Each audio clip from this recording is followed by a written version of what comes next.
जैसे द्रौपदी ने वहां से पुकारा, उसकी आत्मा की पुकार गई ऊपर धर्मराज के दरबार में। ऑटोमेटिक सिस्टम है यहाँ का। अब तो आपको और आसानी तो समझ में आ जाएगा, इंटरनेट वगैरह लग गए। समझदार मालिक ने पहले याद दया न्याय करी है कि अध्यात्मक मार्ग तो इससे और एफिशिएंट है और बहुत ज्यादा सुपीरियर है इससे। तो यहां से पुकार गई ऊपर, एकदम वहां घंटी बजती है जबरदस्त।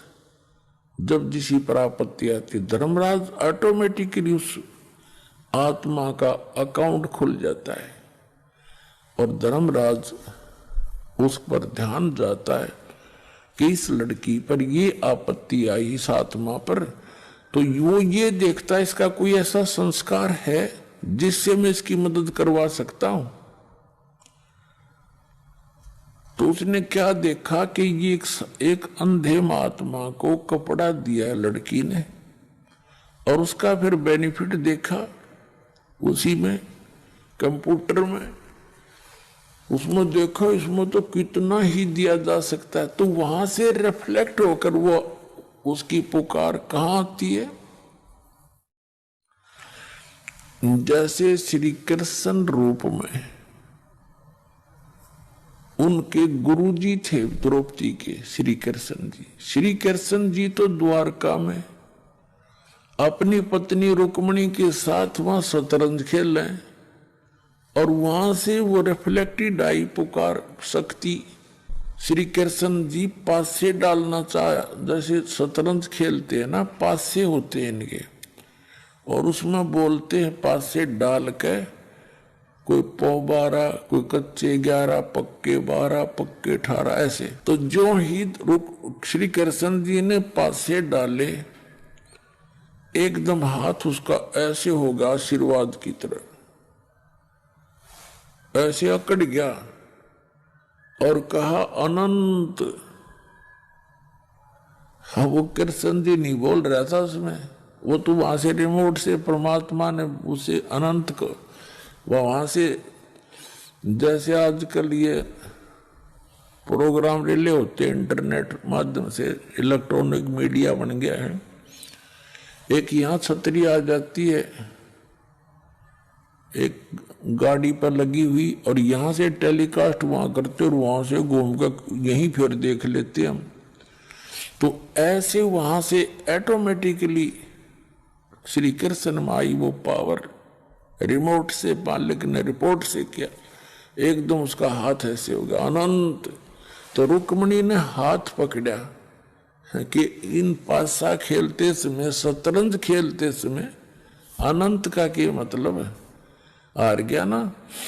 कहते हैं रुक्मणी कर पकड़ा मुस्काई, आसन लागी, अनंत कहा मोको समझाई। यो अनंत जो आपने बोला इसका क्या मतलब है बता। तब श्री कृष्ण कहता है कि दुशासन ने द्रौपदी पकड़ी। अब श्री कृष्ण ने ना पता तो वो पावर कोई और बुला रही थी उसको अपने रिमोट से। दुशासन ने द्रौपदी पकड़ी और मेरी भगत सकल में सिखरी, यानी सबसे टॉप मोस्ट है हमारे जो भक्ति करता है, मेरी भगत सकल में सिखरी। जय हमारी भक्ति हमारा भगत पे छोड़ी हुई, तो हमारा नाम न ले वह कोई। जब हमारा भगत हार गया, उसकी हीनता होगी, तो भगवान का नाम लेने वाला कोई रहेगा नहीं।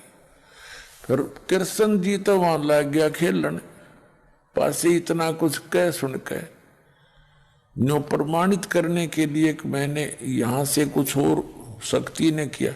और कहते हैं तंदे ही से पासा डारी। श्री कृष्ण जी तो वहां शरीर से खेल रहे हैं पास से, और पहुंचे सुख समरूप मुरारी। वो सब का धारण पोषण करने वाला। अब इन सब सदग्रंथों से मेल करके आपके समझ में आवेगी कि यो खेल हो कहां से रहा है। जगत का पेखना पेख्या धनी का नाम ना लेखा। जो सब कुछ कर रहा उसका तो नाम निशान नहीं। कोई के कृष्ण ने कर दिया, कोई नू के कृष्ण फलाने ने कर दिया। इन कृष्ण और पापड़ा ना हुआ। जब तो दुर्वासा ने श्राप दे दिया था, 56 करोड़ यादव कटका मर गए और श्री कृष्ण के पोते पोतर पड़पोते सारे मर गए उसकी आंखों के सामने और स्वयं तीर से मारा गया। तब ना करा श्री कृष्ण जी ने, तो हमारी बुद्धि काम में ना कर रही थी क्योंकि हमने इनकम्प्लीट नॉलेज सुना हुआ था। अब जैसे कहते जगत का पेखना पेख्या धनी का नाम ना लेखा। हमने एक दूसरे का सिर कर रखे, उसने न्यू कर दिया, उसने उसे कर दिया है। जो करने वाला उसका कितना नामो निशान नहीं। अब दास बताएगा ये कौन कर रहा है सारा खेल। तंदे ही से पासा डारी और पहुंचे सूक्ष्म रूप मुरारी। श्री कृष्ण तो खेल रहे वहां पर और भगवान पहुंचे श्री कृष्ण रूप बना के, उसी गुरु का रूप बना करके वो परमात्मा ही उस पूर्व जन्म की साधना से भी वही लाभ देता है और वर्तमान की सत साधक को भी वही परमात्मा उसी गुरु के रूप में आकर लाभ देता है। अब यहाँ आपके थोड़ी सी बात समझ में आनी चाहिए कि जैसे कुछ भक्त हैं जो राधा स्वामी पंथ में गए या दूसरे पंथों में, या वैसे कोई अपने मनमुखी भक्ति करते हैं, कोई गुरु जैसा वैसा उन्होंने बना रखे, तो उनको भी लाभ होते हैं। लेकिन देता वही भगवान है, उनके पूर्व जन्म के आगे चार्जर नहीं है उनका। तो 2-4 लाभ उनको हुए हैं वो पूर्व जन्म के भी उसी परमात्मा ने उनके गुरु के रूप में दिए। परमात्मा कबीर जी ये चाहते थे, काल तो ये चाहता है कि भक्तिहीन हो जाए जैसे पूरा चीन हो गया, और परमात्मा ये चाहते हैं कि इस बिचली पीढ़ी के इस प्राइम टाइम में जो सबको पार करने का और पूरे कंप्लीट स्पिरिचुअल नॉलेज देने का, संपूर्ण आत्म ज्ञान बताने का और सारे सत मंत्र देने का यूं समय है। परमात्मा चाहते हैं कि कलयुग के इस समय तक इनमें आस्था बनी रहे, चाहिए किसी न पूजे जा, और लाभ होना है उनको उनके पूर्व ही पुण्य से। तो इसलिए उन्हीं के गुरु के रूप में आके परमात्मा उनको राहत देते हैं उनके पूर्व जन्म के किए हुए पुण्यों से। वो चाहते हैं कि भक्ति बनी रहे। अब ये सब सारा अध्यात्म ज्ञान उन्होंने इसीलिए दिया है कि ये बात उनका भी समझ में आओगी जो वहां फंस रहे हैं, उनका छोड़ कर भाग आएंगे यहाँ पर। इसी का नाम कंप्लीट स्पिरिचुअल नॉलेज है, संपूर्ण अध्यात्म ज्ञान इसी को कहते हैं।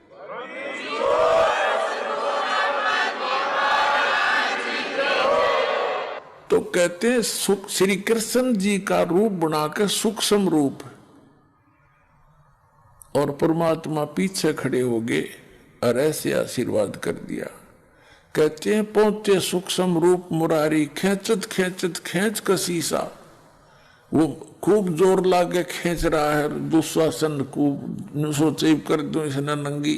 खेचत खेचत खेच कसीसा, सिर पर बैठे हैं जगदीशा। द्रौप सुता को दिन लीर, अंधे को कोपिन दी थे बढ़ गे अंत पारे। कहते हैं द्रौपदी को कोपिन दी रे बढ़ गे अंत पारे। तो खेचत खेचत खेच कसीसा, सिर पर बैठे हैं जगदीशा। द्रौप सुता को चीर बढ़ाए, शंख शंखों पार नहीं पाए। अब दुशासन साड़ी खींच खींच के इतना योद्धा था, कहते हैं 10,000 हाथियों की ताकत दुशासन के अंदर। जैसे आजकल तो हॉर्स पावर से गिनते हैं, उसमें एलिफेंट पावर गिनी जाती थी। इतना ताकतवर। और द्रौपदी कमल के फूल जैसी, परमात्मा की शरण में सत भक्ति, वो मालिक की पूर्व जन्म की साधक थी, इस जन्म की अभी तक उसको मदद मिल रही थी। लेकिन नहीं समझ में आती इन प्राणियों के, तो फिर परमात्मा ने वो अनंत बढ़ा दिया। दुशासन पसीनम पसीना हो गया, इतना तगड़ा योद्धा। तो फिर कहा था, तो फिर बताया परमात्मा ने आकर के कि द्रौपसुता को दीन ने लीर जाके अंत बढ़ाए चीर। अब वो तो बात आई गई हुई, दुशासन थक के बैठ गया, भाई कोई पता नहीं के जादू कर दिया इसने। तो ये जादू कहने लग जाते हैं फिर जो कर्महीन इंसान। फिर द्रौपदी अपने घर चली गई, बात वहां खत्म हुई। अब कुछ दिन के बाद श्री कृष्ण जी आए। श्री कृष्ण जी से द्रौपदी ने कहा, है भगवान मन सब कुछ, सब जब मेरे सारे संसारिक सारे खत्म हो गए थे, मेरे पति भी मदद करने योग्य नहीं रहे थे, और विषम पिता में द्रोणाचार्य और कर्ण जी ने भी मेरी मदद नहीं करी, और ये मेरी ऐसी समस्या आ गई थी। भगवान आपको याद किया, आपने मेरी लाज रखी।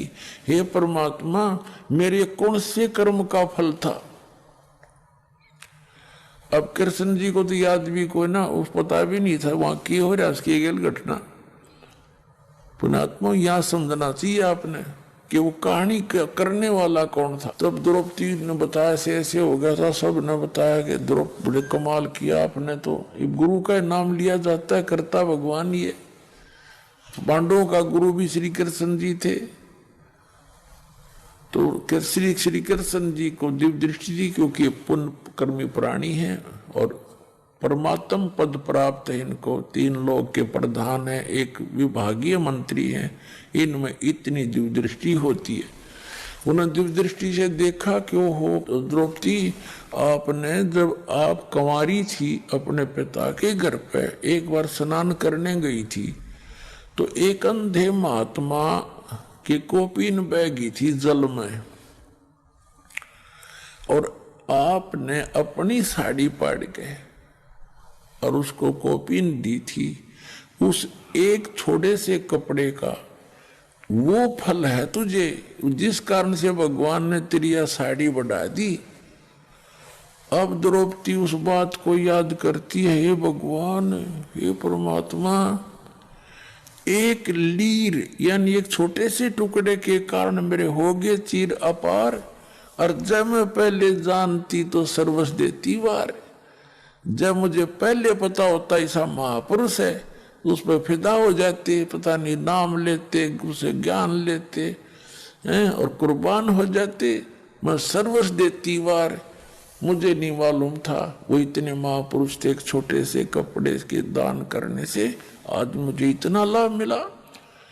तो पुण्यात्मा, आज आपको वो स्थान प्राप्त है, थोड़े से दान का असंख्यों गुणा मिलेगा, और थोड़ी सी भक्ति का आपको असंख्य गुणी भक्ति डिपॉजिट होगी।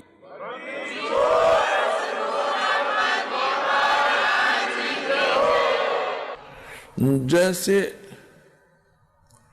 आपको सतनाम दिया जाता है, ये ओरिजिनल मंत्र जो प्रथम मंत्र के, इनकी बहुत कीमत है।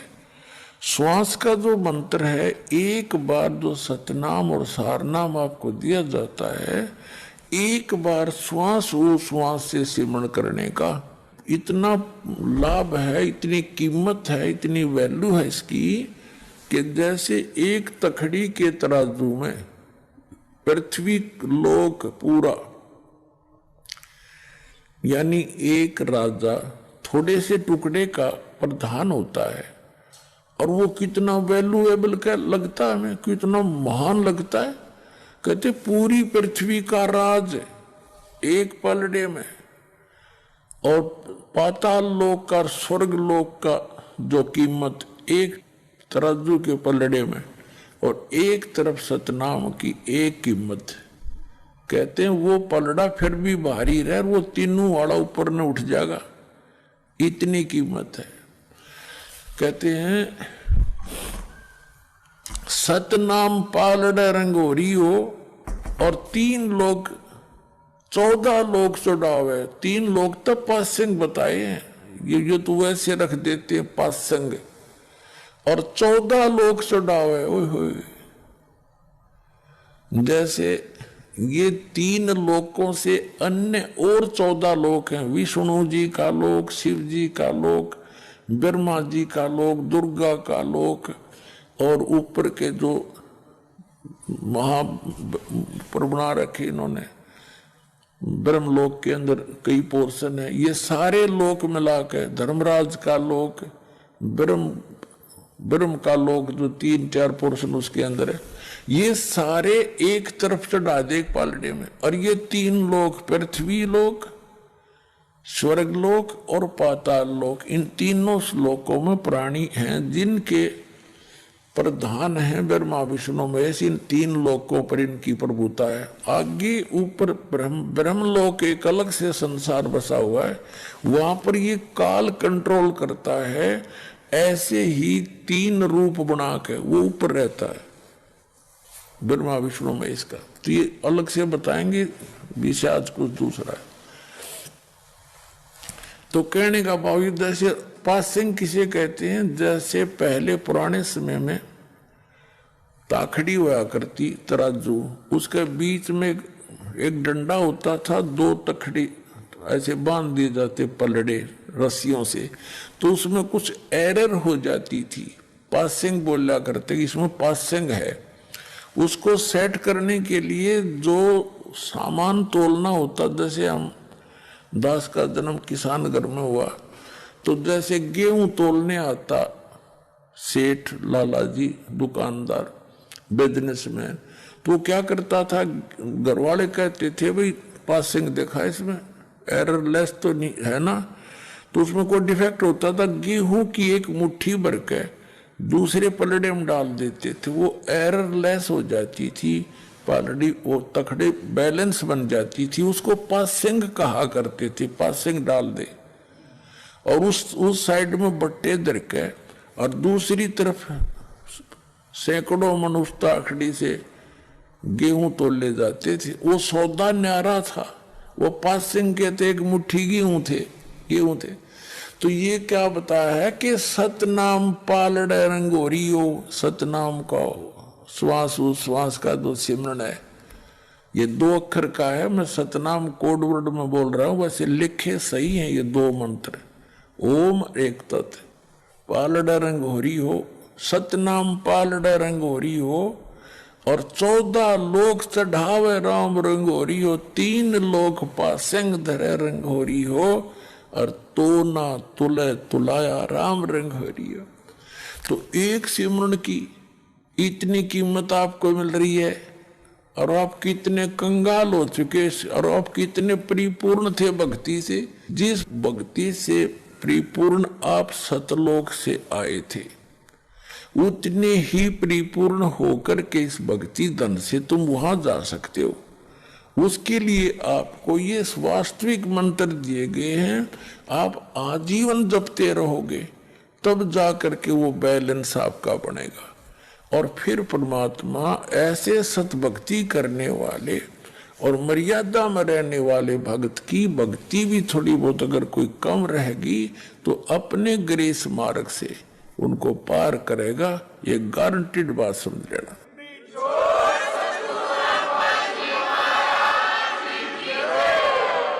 तो कहने का भाव ये है कि जैसे वो समय था, द्रौपदी पछताई पाछे थे कि मुझे पहले ज्ञान होता तो मैं ना जाने क्या दान कर देती।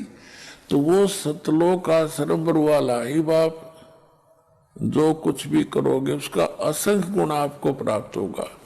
ये सत साधना शास्त्र मूल साधना है। अब जैसे कहते हैं गरीबदास कबीर परमात्मा का दिए हुए ज्ञान में एक प्रमाण है कि ऐसी भरी सभा में और 4 जिम्मेवार आदमी थे। एक तो विदुर ने अपना सही रोल किया उस पंचायत में, और ये 3 कर्महीन मलिन आत्मा, बताओ, विषम पिता में और ब्रह्मचारी को आवे, द्रोणाचार्य गुरु कहावे, कर्ण और योद्धा कहावे, और वहां लड़की को नंगा किया जा रहा और वो बैठे वहां पर। जब वो कुछ भी ना कर्ण के थे, उन्होंने उठ जाना चाहिए था, ने कौमों ने सभा त्याग के, कि वो देखना क्या चाहते थे, उनके अंदर दोष था, फिर वो नंगापन देखने के लिए बैठे थे नीच आत्मा। तो और ना कुछ कहा उन्होंने, ना न्यू भी नहीं कह सके तुम गलत कर रहे हो। तो कहते हैं भीष्म पितामह और द्रोणाचार्य, इन्होंने महाभारत के समय इनके साथ कैसी दुर्गति से मरे ये तीनों के तीनों। तो क्या कहते हैं कि द्रौपदी चीर हरण में उन्होंने कहीं न आडी तीछी, अर्थात महाभारत में उन गेला ऐसी बीती। भीष्म पिता में बाणों से छान दिया गया और पड़ा पड़ा कर रहा, रो रहा है, पता नहीं कितने दिन में जाकर उसके प्राण निकले। ऐसे द्रोणाचार्य की मृत्यु हुई, ऐसे कर्ण को बाणों से छान दिया गया था।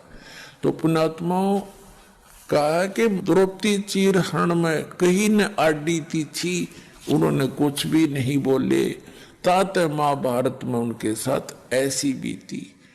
तो पुण्यात्माओं हमने एक नेक इंसान भी बनना है, अपने जो सामाजिक व्यवहार के अंदर भी हमने खरा होना है, अपने कर्म बिगड़न नहीं देने। ठीक है, कहीं जाना पड़े को 10 आदमी इकट्ठे हों तो सच्ची बात कहे, मानने तो ठीक से ना उठ के चला जा, अपने कर्म धर्म न बिगाड़ियो ना। कहते तुमने धर्म उस दरगाह का मैल नहीं देखा, धर्मराज के तिल तिल का लिखा, आपकी सोच का भी अकाउंट होगा। तो पुण्यात्माओं आज का जो प्रसंग था, पावेगा अपना किया रे, मन भोगेगा अपना किया रे। तो जब हम अच्छे काम कराएंगे, सद्भक्ति करेंगे, बुराइयों से बच के रहेंगे, तो हम अच्छा ही प्राप्त करेंगे, आपका कल्याण होगा। भक्ति करते रहो।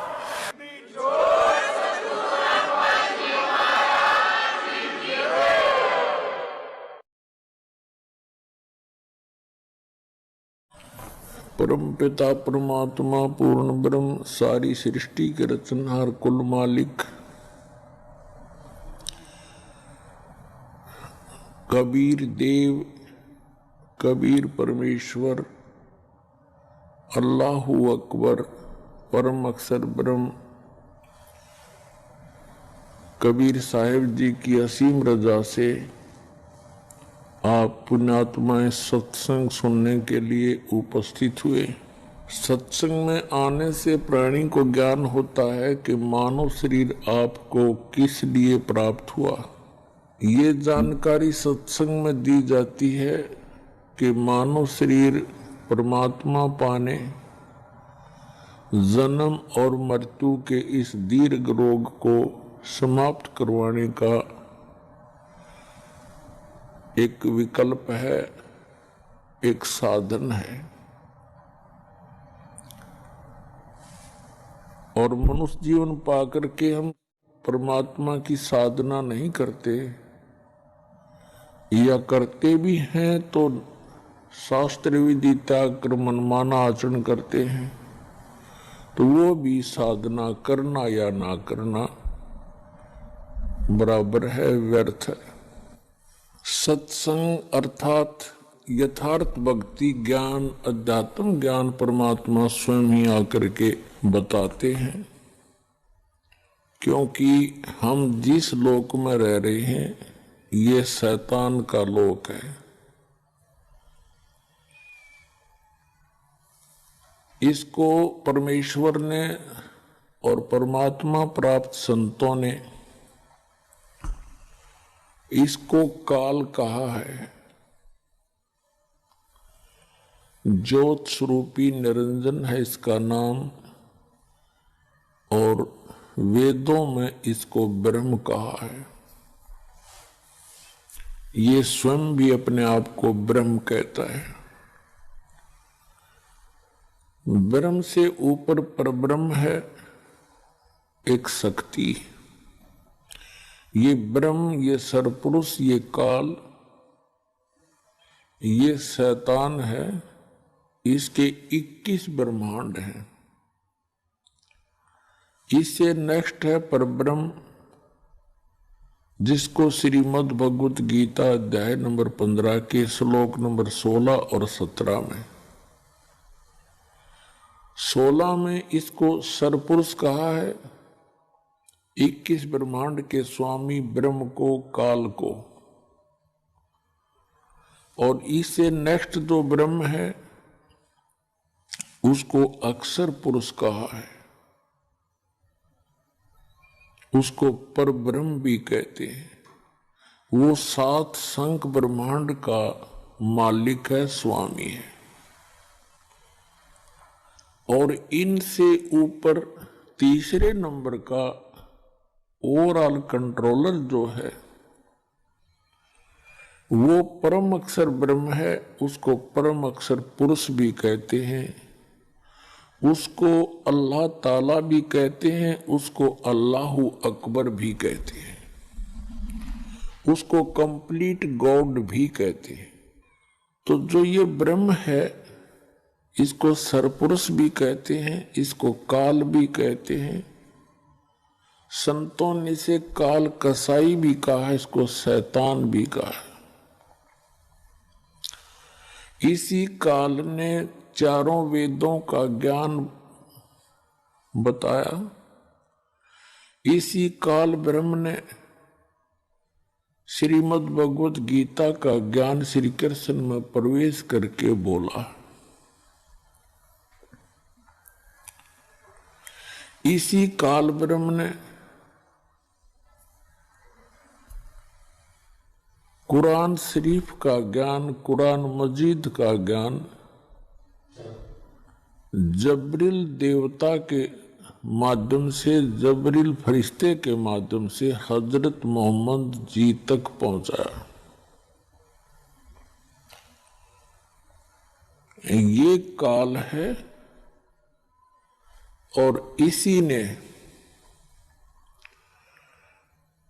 पवित्र बाइबल का ज्ञान भी इसी काल ने बोला।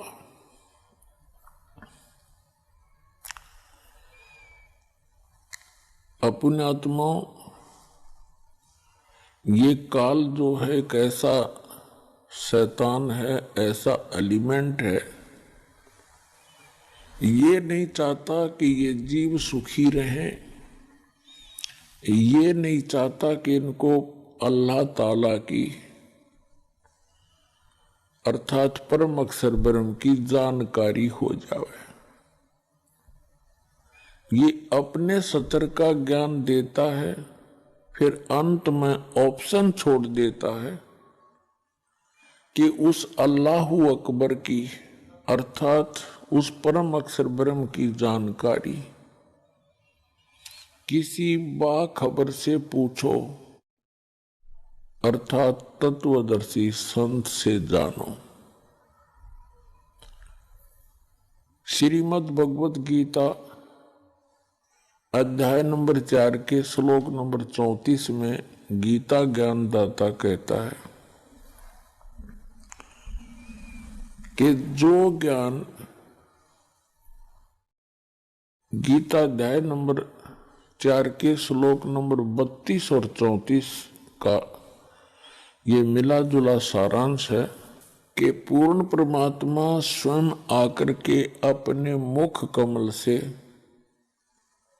यथार्थ भक्ति ज्ञान सुनाता है, बताता है, अच्छी आत्माओं को मिलता है और वो ज्ञान तत्व ज्ञान होता है। चौथे अध्याय के 34वें श्लोक में कहा है कि अर्जुन,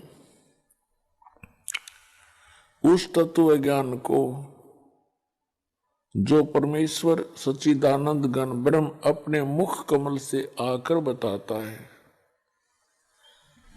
उस तत्व ज्ञान को तू तत्वदर्शी संतों के पास जाकर समझ, उनको दंडवत प्रणाम करने से,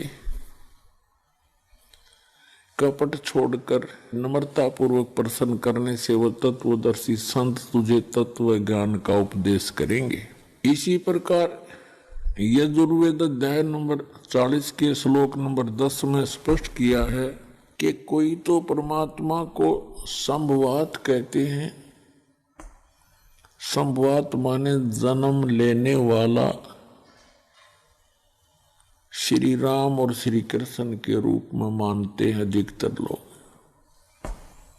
और कुछ असंभवात कहते हैं वो कभी जन्म लेता ही नहीं या आता ही नहीं। तो वो परमात्मा कैसा है उसकी जानकारी धीराणाम तत्वदर्शी संतों से पूछो। और कुरान शरीफ के अंदर सूरत फुरकान 25 आयत नंबर 52 से 59 में स्पष्ट किया है कि कबीर नामक अल्लाह है। अल्लाह कबीर यानी बड़ा भगवान, उसकी जानकारी किसी बाखबर से पूछो और वो वही है जिसने 6 दिन में सृष्टि रची और 7वें दिन तख्त पर जा बैठा। इससे सिद्ध होगा कि इन तीनों होली बुक्स में, तीनों पवित्र सदग्रंथों में, पवित्र कुरान शरीफ, पवित्र श्रीमद् भगवद गीता, पवित्र वेद, इनमें वो तत्व ज्ञान नहीं है।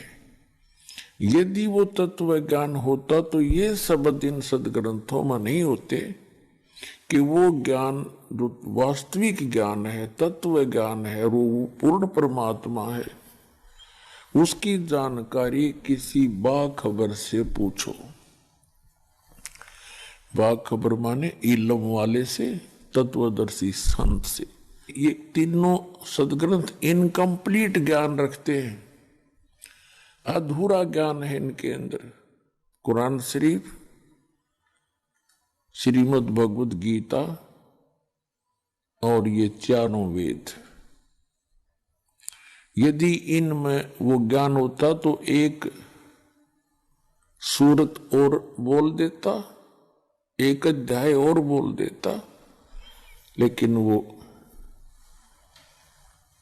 उस तत्व ज्ञान से अपरिचित है। इन तीनों ग्रंथों का ज्ञानदाता ये सरपुरुष है, ये ब्रह्म है, ये अल्लाह ताला नहीं है, ये कंप्लीट गॉड नहीं है। वो तो कंप्लीट गॉड की तो जानकारी किसी और से जानने के लिए कह रहा है, वो है अल्लाह ताला, वो है समर्थ परमात्मा। तो पुण्यात्माओं, उस अल्लाह ताला ने स्वयं आकर ही यथार्थ ज्ञान दिया है। वो समर्थ परमात्मा है, वो पूर्ण परमात्मा है। तो पुण्यात्माओं, हम जिस लोक में रह रहे हैं ये लोक ठीक नहीं है। ये इस काल भगवान का लोक है। ये नहीं चाहता कि यहाँ के प्राणियों को उस पूर्ण परमात्मा की जानकारी हो, इसलिए ऑप्शन छोड़ देता है कि उसकी जानकारी किसी बाखबर से, तत्वदर्शी संत से पूछो। और अपने सतर का ज्ञान इन सदग्रंथों के अंदर से वो बता करके अपने संत भेज के इस ज्ञान का ढोल पिटवा देता है, जगह जगह उसको प्रवेश करवा देता है। जन जन अपने उन सदग्रंथों से जो काल ब्रह्म के दिए हुए हैं उन्हीं को पूर्ण ग्रंथ मानकर उन्हीं के आधार से ज्ञान ग्रहण करके निश्चिंत हो जाते हैं। और परमात्मा वो पूर्ण ब्रह्म, परम अक्षर ब्रह्म, जो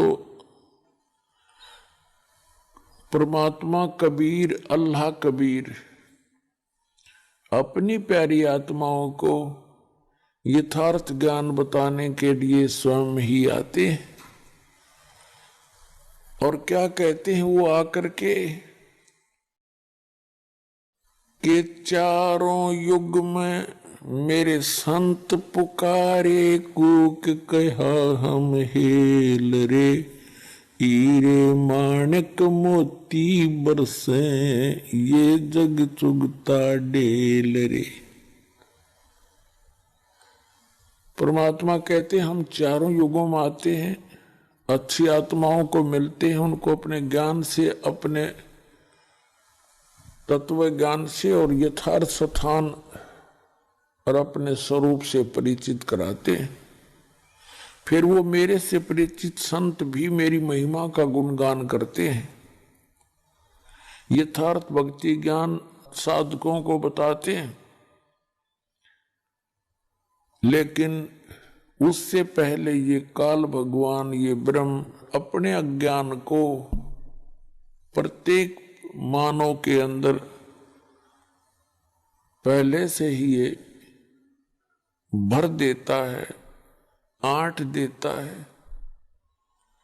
जब परमात्मा आते हैं या उनके संत आते हैं परमात्मा से परिचित, तब सभी उस काल के अज्ञान को ग्रहण करके परमात्मा का विरोध करते हैं, अपने भगवान के उस यथार्थ ज्ञान को सुनते नहीं, और वो साधनाएं करते हैं जो इनको कभी मोक्ष नहीं दे सकती।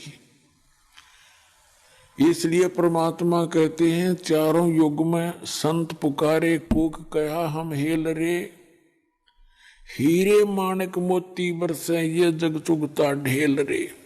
कबीर साहब कहते हैं, वो अल्लाहु अकबर कहते हैं, पूर्ण मोक्षदायक ज्ञान और पूर्ण मोक्षदायक वो सत साधना रूपी हीरे और मोतियों की वर्षा करते हैं। लेकिन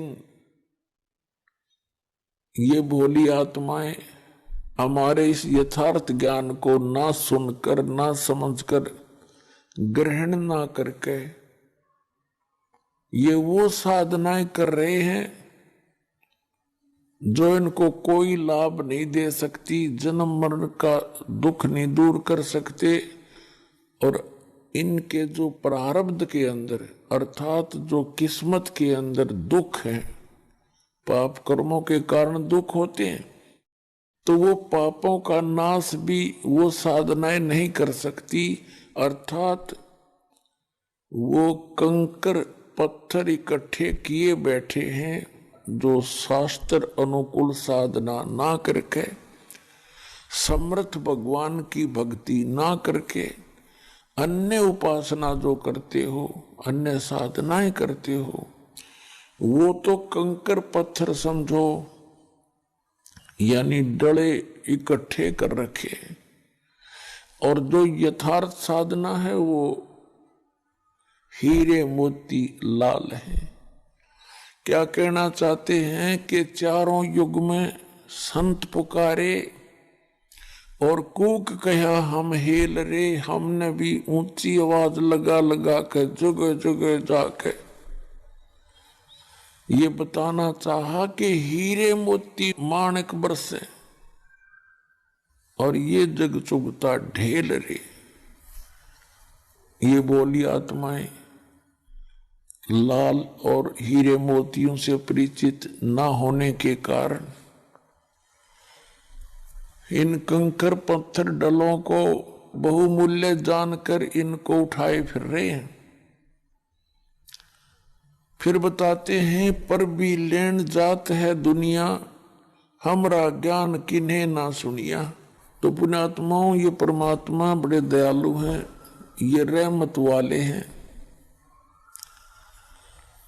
और जैसे जो कुरान शरीफ का ज्ञान देता है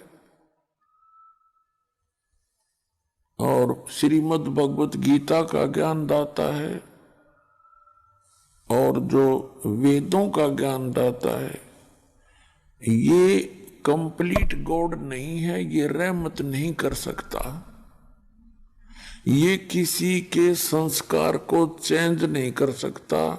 यदि किसी का शुभ संस्कार है तो शुभ ही मिलेगा, और किसी के ऊपर कोई पाप कर्म का संकट आना है तो आवे ही आवेगा। उसको रोक नहीं बदल सकते।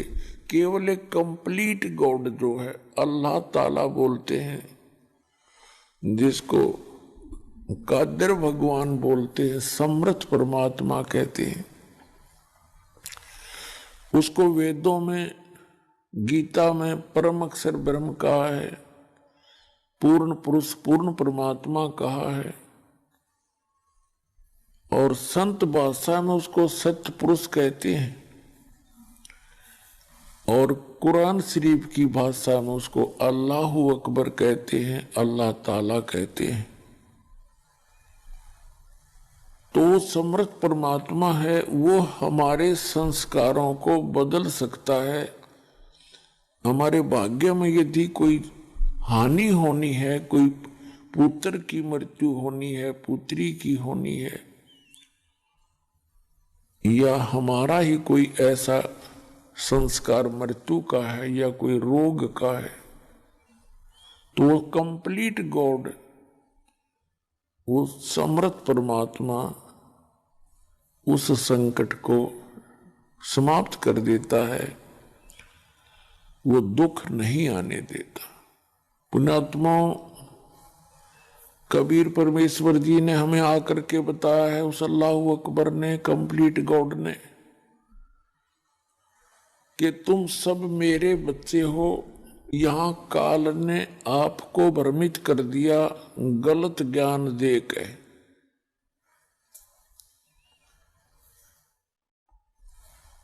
और मेरे ज्ञान को तुम ग्रहण करो, मेरे संतों पर विश्वास करो जो मुझे मिले हैं, जिनको मैं सतलोक लेकर गया था उनको वापस छोड़ा है। वो मेरे परम संत हैं, उनकी वाणी पर विश्वास करो। वो कौन कौन हैं? आदरणीय धर्मदास साहिब जी बांधवगढ़ वाले, आदरणीय मुलुकदास साहिब जी,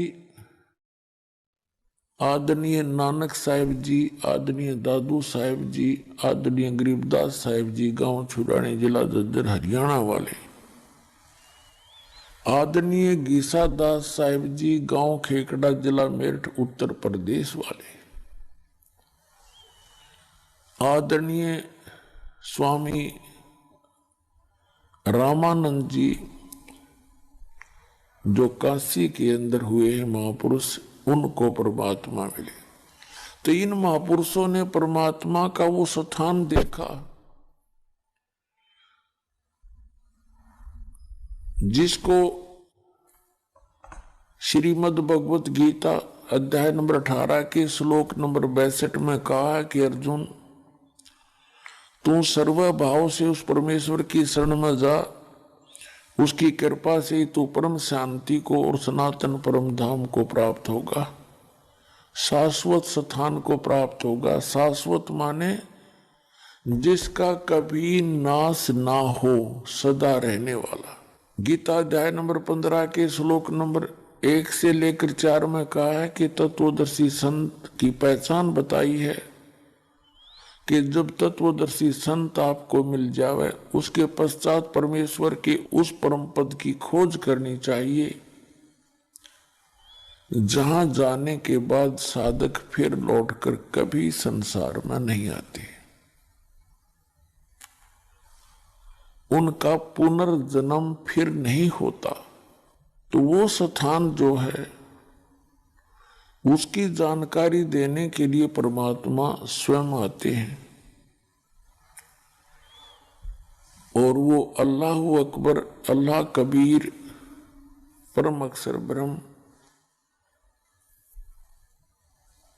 उन्होंने आकर के वो ज्ञान दिया है और उन महापुरुषों को वहां लेकर गए उस शाश्वत स्थान में। संत भाषा में उसको हम सतलोक कहते हैं। सतलोक माने अविनाशी स्थान, और वहां से फिर ले जाकर उनको सबको वापस लाए। उन महापुरुषों ने अपने आंखों देखा ऊपर परमात्मा की सती थी, कैसा है भगवान। और कैसा हो वो लोक, कैसा हो वो स्थान, उसकी जानकारी उन महापुरुषों ने आंखों देखी, बताई और अपनी अमृतवाणी में एफिडेविट दिया। अब परमात्मा क्या बताते हैं, जो जन मेरी शरण है ताका हूं मैं दासे, गेल गेल लाग्या फिरूं जब तक धरती आकाश। परमात्मा क्या बताते हैं कि जो व्यक्ति, जो प्राणी एक बार मेरी शरण में आ गया, उसके साथ मैं तब तक रहूंगा जब तक ये प्रलय नहीं होगी। जब तक धरती और आकाश रहेगा, और फिर उनको पार करूंगा, बार बार मिलूंगा। तो पुण्यात्मा, वो परमात्मा हमारे हमदर्द हैं, हमारे जो है मेहरबान हैं, रहमत वाले हैं, हमारे दुखों का भी वो नाश कर सकते हैं, हमारे पापों का नाश वही करते। उसके लिए क्या बताया है कि वो पूर्ण परमात्मा स्वयं आकर अपनी जानकारी देते हैं। और जिन महापुरुषों ने परमात्मा उस समर्थ भगवान को सतलोक में शाश्वत स्थान में देखा, उन्होंने आकर के फिर जो ज्ञान दिया, उन्होंने अपनी अमृतवाणी में बोला है, जो बहुत बार आपको सुनाया है। पुण्यात्माओं, परमात्मा पाने के लिए, पूर्ण मोक्ष प्राप्ति के लिए सबसे पहले हमने गुरु बनाना पड़ता है, गुरु धारण करना पड़ता है। कहते हैं कि उस परमेश्वर ने उस सूक्ष्म वेद में जो अपने आप आकर अपने मुख कमल से, वो पूर्ण परमात्मा अल्लाह ताला कंप्लीट गॉड है, परम अक्षर ब्रह्म स्वयं आकर ज्ञान देते हैं। उसमें कहा है, वो सूक्ष्म वेद कहलाता है, उसको तत्व ज्ञान भी कहते हैं। उस तत्व ज्ञान में कहा है कि गुरु बिन माला फेरते, गुरु बिन देते दान, गुरु बिन दोनों निष्फल हैं, से पूछो वेद पुराण। और गुरु भी पूरा हो, ये नकली गुरुओं से नहीं बात बनती है। गुरु पूरा हो, तत्वदर्शी हो। श्रीमद् भगवत गीता अध्याय नंबर 15 के श्लोक नंबर 1 में तत्वदर्शी संत अर्थात पूर्ण गुरु की, पूर्ण मार्गदर्शक की जानकारी दी है। ये उल्टा लटका हुआ संसार रूपी वृक्ष है, ऊपर को जड़ है, नीचे को तीनों गुण रूपी शाखा है। ये सिर्फ संकेत दिया है, ऊपर को जड़ है, नीचे को शाखा। ये उल्टा लटका हुआ संसार रूपी वृक्ष है। और जो संत इसके सभी विभागों को बता देगा, वो तत्वदर्शी संत है। अर्थात जो पूरी कंप्लीट क्रिएशन ऑफ वर्ल्ड जानता है, यानी पूर्ण रूप से सारी सृष्टि की रचना से जो परिचित है, वो तत्वदर्शी संत है। उल्टा लटका हुआ संसार रूपी वृक्ष के बारे में गीता अध्याय नंबर 15 के श्लोक नंबर 1 से 4 में वर्णन किया है। उसका थोड़ा सा आपको दिखाते हैं, रूबरू कराते हैं। ये देखिएगा, ये संसार रूपी उल्टा लटका हुआ एक पीपल का वृक्ष जानो, ये ऐसा है। ये संसार रूपी उल्टा लटका हुआ एक वृक्ष है। ये जड़ है, ये तना है, ये मोटी डार है और ये 3 शाखाएं हैं। ऐसी ऐसी और भी बहुत सारी डार होती हैं एक पेड़ के। तो ये जो जमीन से बाहर दिखाई देता जो पोर्शन, इसको पेड़ बोलते हैं, टरी बोलते हैं, वृक्ष बोलते हैं। और जमीन के अंदर जो परोक्ष होता है, गुप्त होता है, वो जड़ें होती हैं। तो जमीन से बाहर दिखता है उसको पेड़ बोलते हैं। तो उल्टा लटका हुआ संसार रूपी वृक्ष, ये तना है, ये मोटी डार है और ये 3 शाखाएं।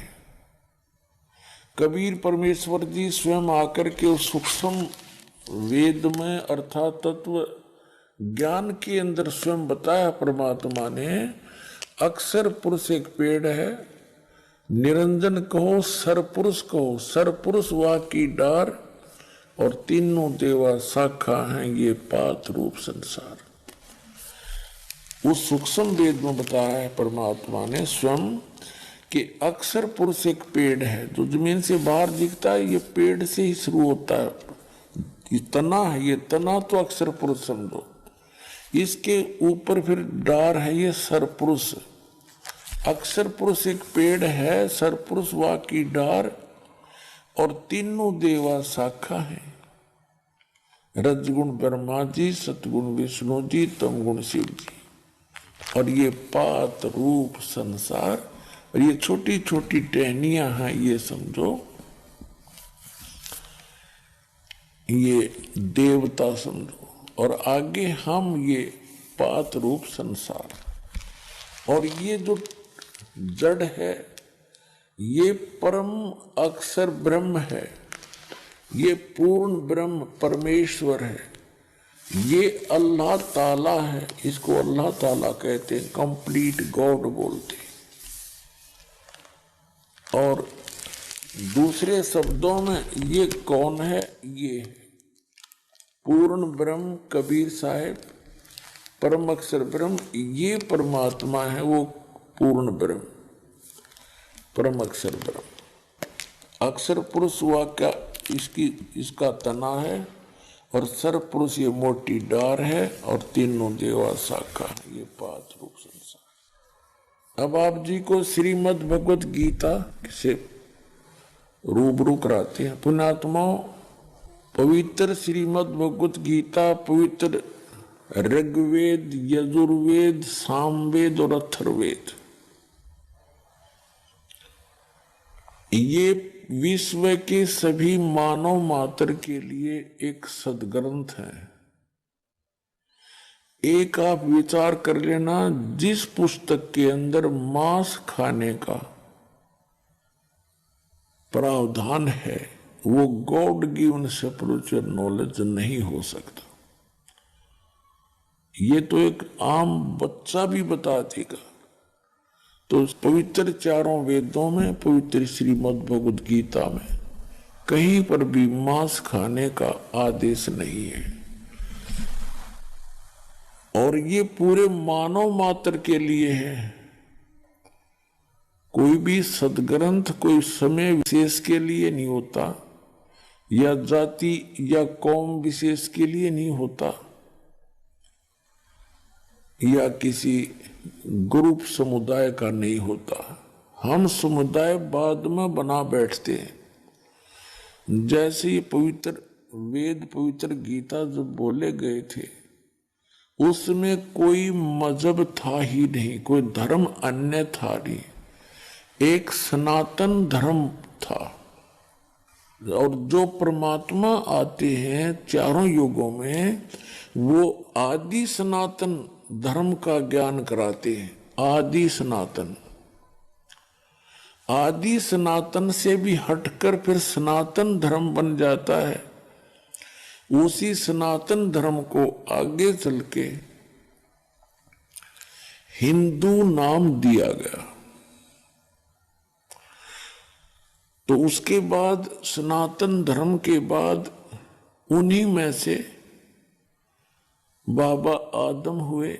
बाबा आदम से आगे मूसा अलैहिस्सलाम, हजरत मूसा जी, हजरत दाऊद जी, हजरत अब्राहिम जी, हजरत ईसा जी, हजरत मोहम्मद जी, ये बाबा आदम से ही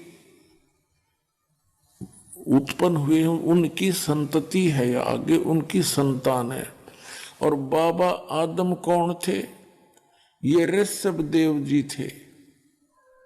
ऋषभदेव जो जैन धर्म के प्रवर्तक माने जाते हैं। तो हमारे संस्कार आपस में रले मिले हैं, ये बाद में हम बढ़ते चले गए और बांट दिए। इस काल भगवान ने अपने स्तर का अलग अलग ज्ञान दे दिया और अपने फरिश्ते भेज के, अपने दूत भेज के अलग अलग स्थानों पर अलग अलग ज्ञान से भरमार कर दी, जो वेद विरुद्ध यानी सूक्ष्म वेद के विपरीत भी है। तो श्रीमद् भगवद गीता में आपको दिखाते हैं तत्वदर्शी संत की पहचान। श्रीमद् भगवद गीता ये जयदयाल गोविंद का इसके अनुवादक हैं, गीता प्रेस गोरखपुर से प्रकाशित है।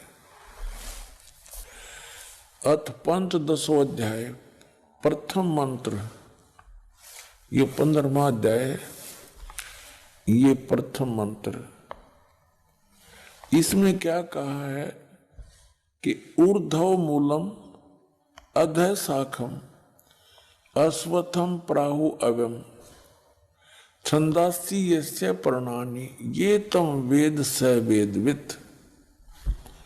इसका अर्थ है ऊर्ध्व माने ऊपर को, मूल माने जड़ वाला, अधः माने नीचे को, शाखम माने शाखा वाला, अश्वत्थम माने पीपल का वृक्ष, प्राहु माने कहा जाता है ये अव्यय है, अविनाशी। छंदासी यस्य प्रणानि, इसके जो विभाग हैं वो पत्ते आदि, शाखा आदि इसके विभाग हैं। ये तम वेद, जो उस अज्ञान अंधकार में छुपे हुए उस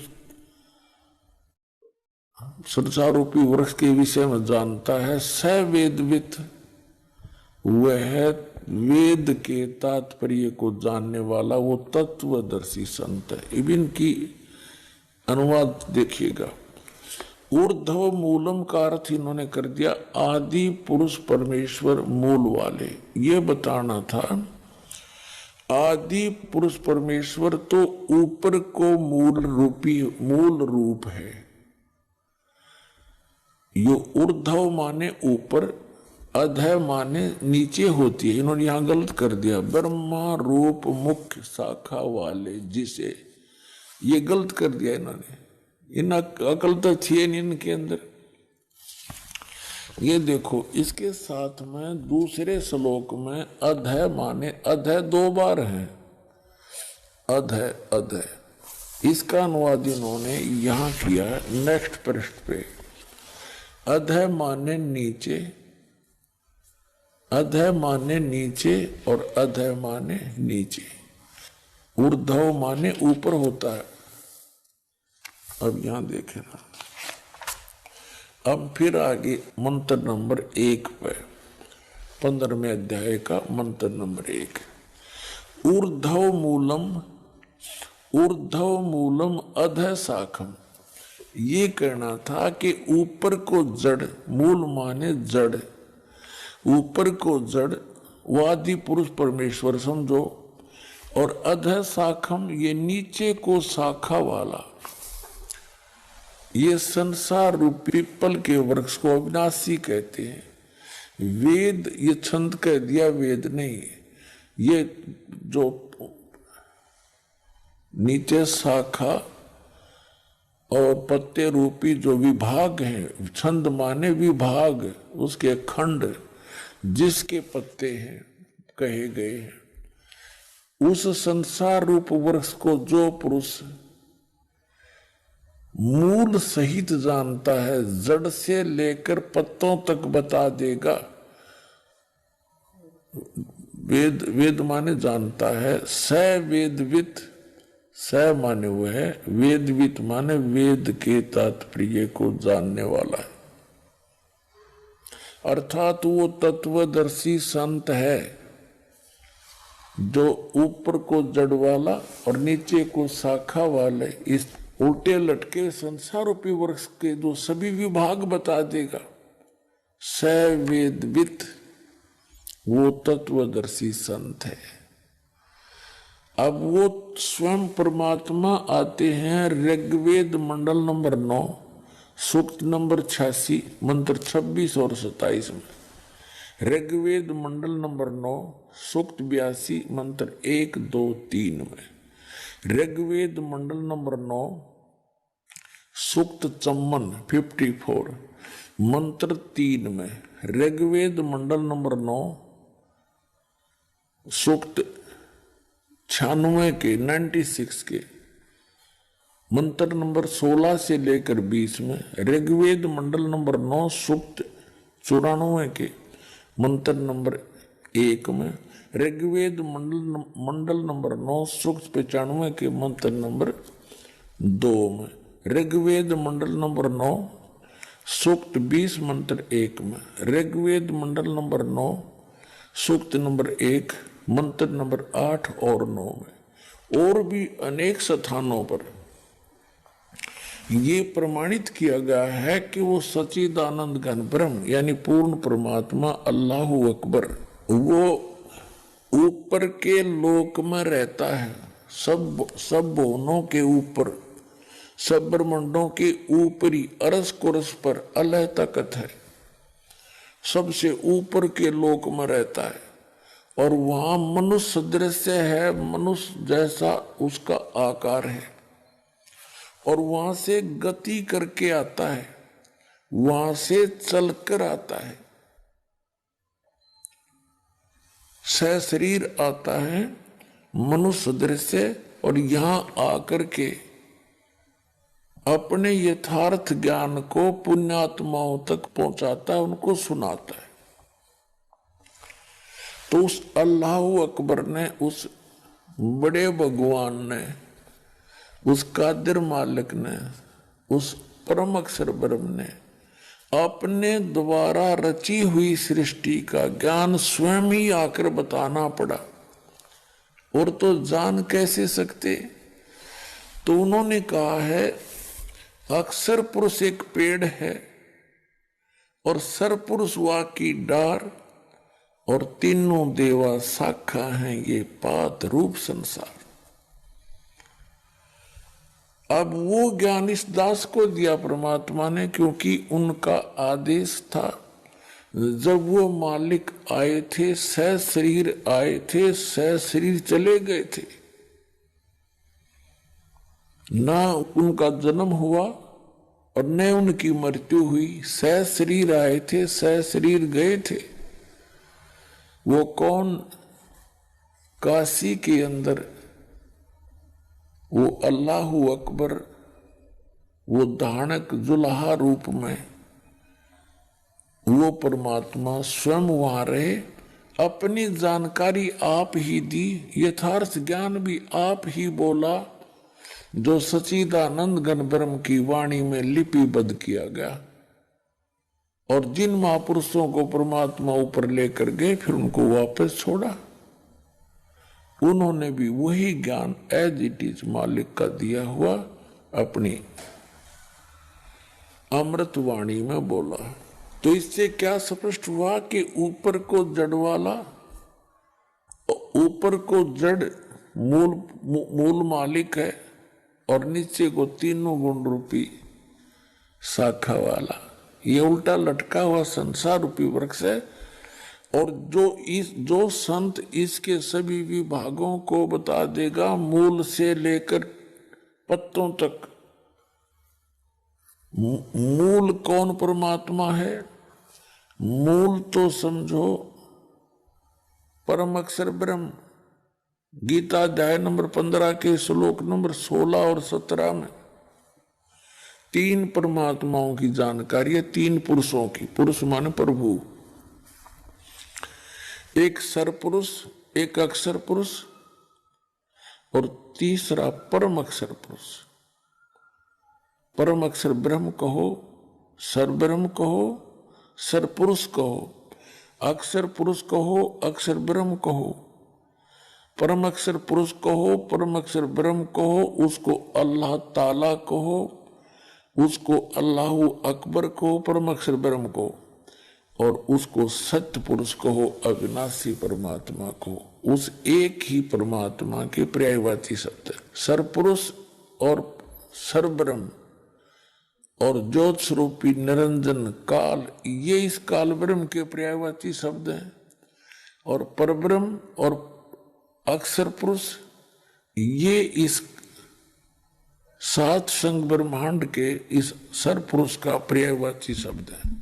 अपनात्माओं जो सरपुरुष है, सरपुरुष कहो, इसको सर ब्रह्म कहो, इसको काल कहो, शैतान कहो।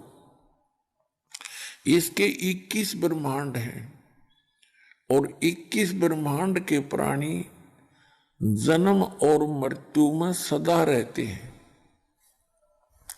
इनकी कभी जन्म और मृत्यु समाप्त नहीं हो सकती।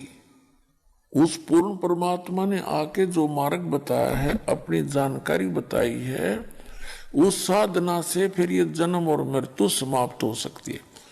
तो सरपुरुष ये 21 ब्रह्मांड का स्वामी है और अक्षर पुरुष ये 7 शंख ब्रह्मांड का, नील पद्म शंख, 7 शंख ब्रह्मांड का स्वामी है, मालिक है। कंप्लीट गॉड नहीं है, अल्लाह ताला नहीं है। और ये सरपुरुष भी यानी ब्रह्म भी अल्लाह ताला नहीं है। वो परम अक्षर ब्रह्म जो असंख्य ब्रह्मांड का स्वामी है, जो इस अक्षर पुरुष के ऊपर भी मालिक है और सर पुरुष के ऊपर, इस ब्रह्म के ऊपर भी वो मालिक है। वो ओवरऑल कंट्रोलर है। वो वास्तव में महान परमात्मा है। वो अल्लाहु अकबर है। वो परम अक्षर ब्रह्म है। उसको हम अकाल मूर्त, उसी को शब्द स्वरूपी राम, उसी को सतपुरुष, सत्य पुरुष कहो और ऑलमाइटी गॉड कहो, कंप्लीट गॉड कहो। वो परमात्मा है। और वही काशी के अंदर, बनारस के अंदर 120 वर्ष रहे। सह श्री राय थे, शिशु रूप धारण किया, कमल के फूल पर प्रकट हुए। वहां से नीरू नीमा नाम के एक चुल्हा दंपति निसंतान थे, वो उठा ले गए। और फिर धीरे धीरे बड़े हुए, अपना यथार्थ ज्ञान प्रचार किया, अपने मुख कमल से बोला वो यथार्थ ज्ञान, उनके मुख कमल से उच्चरित वाणी सच्चिदानंद घन ब्रह्म की वाणी में लिपिबद्ध किया गया धर्मदास जी द्वारा। और वो ज्ञान आज इस दास के पास उपलब्ध है। उसके भी अतिरिक्त कबीर सागर में, कबीर वाणी में सच्चिदानंद घन ब्रह्म ने कहा है कि इस काल को धोखा देने के लिए मैंने बहुत सा ज्ञान दिया, लेकिन वो मूल ज्ञान है उसको अभी गुप्त रखा था। तो वो मूल ज्ञान इस दास को दिया दाता ने। कबीर साहब कहते हैं कि 33 अरब ज्ञान हम बाखा और मूल ज्ञान हमने गुप्त ही रखा। और धर्मदास जी से कहा था, मूल ज्ञान तुम तब तक छुपाई जब तक 12 पंथ ना मिट जाए। तो वो मूल ज्ञान परमात्मा ने जो 33 अरब वाणी बोलकर भी गुप्त रखा था, वो इस दास को दिया। तो वो कंप्लीट स्पिरिचुअल नॉलेज इस दास को कबीर भगवान ने प्रदान किया।